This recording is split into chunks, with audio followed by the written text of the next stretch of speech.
So a reading this morning comes from the 45th chapter of Genesis, beginning at the first verse. Joseph, and if you're not sure who we're talking about, the youngest son of Abraham, couldn't hold himself in any longer, keeping up a front before all of his attendants. He cried out, "Leave, clear out, everyone, leave." So there was no one with Joseph when he identified himself to his brothers.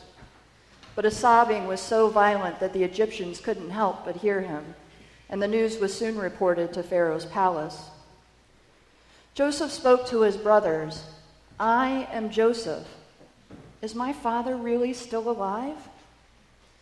But his brothers couldn't say a word. They were speechless. They couldn't believe what they were hearing and seeing. "Come closer to me," Joseph said to his brothers, and they came closer. "I'm Joseph, your brother, whom you sold into Egypt. But don't feel badly. Don't blame yourselves for selling me. God was behind it. God sent me here ahead of you to save lives.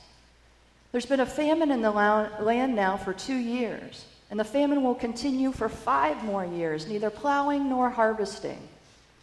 And God sent me on ahead to pave the way and make sure that there was a remnant in the land, to save your lives in an amazing act of deliverance. So you see, it wasn't you who sent me here, but God. He sent me in place as a father to Pharaoh and put me in charge of his personal affairs and made me the ruler of all of Egypt. Hurry back to my father and tell him that your son Joseph says, I'm the master of all of Egypt. Come as fast as you can and join me here. I'll give you a place to live in Goshen where you'll be close to me. You, your children, your grandchildren, your flocks, your herds, and anything else that you can think of.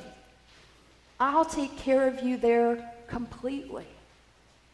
There's still 5 more years of famine ahead, but I'll make sure all your needs are taken care of, you and everyone connected with you.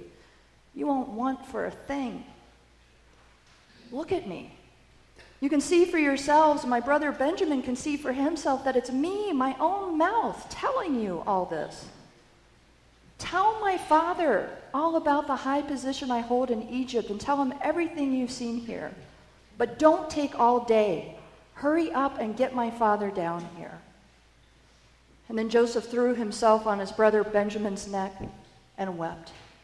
And Benjamin wept on his neck. He then kissed all of his brothers and wept over them. And only then were his brothers able to talk with him. Here ends our reading.